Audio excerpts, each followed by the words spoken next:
Hi, I'm Miley, and I have always wanted to go abroad. Every year, my family stays in our caravan, which is okay, but it gets a bit boring as there's not much to do. I was desperate to travel to another country where they speak a different language and eat different food. I love learning about new places and geography at school, and imagining what it would be like to see the mountains or the desert. I decided to save up money for a whole year, and for my birthday, I asked if people would give me money to help me fund my trip. Then I booked my flights, and in a month, I was ready to go. It did not go according to my plan. I didn't expect the airport to be so busy or confusing. I spent ages queuing in the wrong line and had to ask for directions to find the security gate. I beeped when I walked through the scanner, so then I had to be poked and prodded until the security guards were happy that I was safe. But I'd forgotten to take some of the things out of my rucksack, so they confiscated my sunscreen, makeup bag, scissors, and sewing kit. I felt so upset that I was delighted to find so many shops on the other side where I could replace my makeup. An hour later, I heard a voice announcing, "Could Miley Lewis please proceed to Gate 7, as she is about to miss her flight?" That was me! In a panic, I sprinted to the gate, losing my scarf on the way, and made it only just in time, exhausted. I was a bit nervous about the flight, but tried to push the horror stories of planes falling out of the sky out of my mind by putting on some music. But the stewardess told me that it had to be turned off for takeoff. I'd shut my book in the overhead locker, so I just had to sit and grip the arms of my chair as we took off, and I felt my ears pop.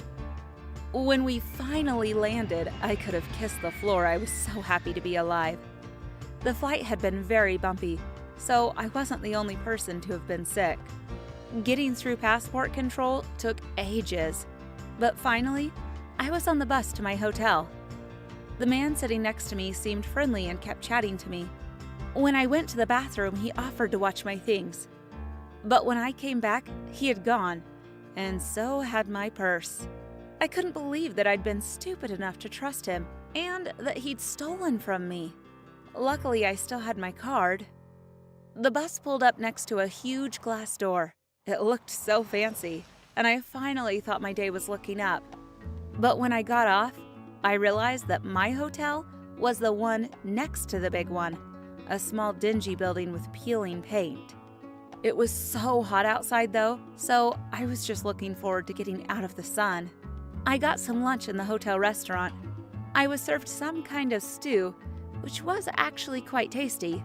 I wondered what was in it. I was just eating the last few chunks from the bottom when I fished out a round thing with my spoon. It was a sheep eyeball. I ran out of the room and threw up in a potted plant. I spent the afternoon by the hotel pool, which was green and smelled a bit like sewage. But I thought I would just sit by the side of it and at least get a tan. I was just drifting off to sleep on a deck chair when I felt something tickling my leg.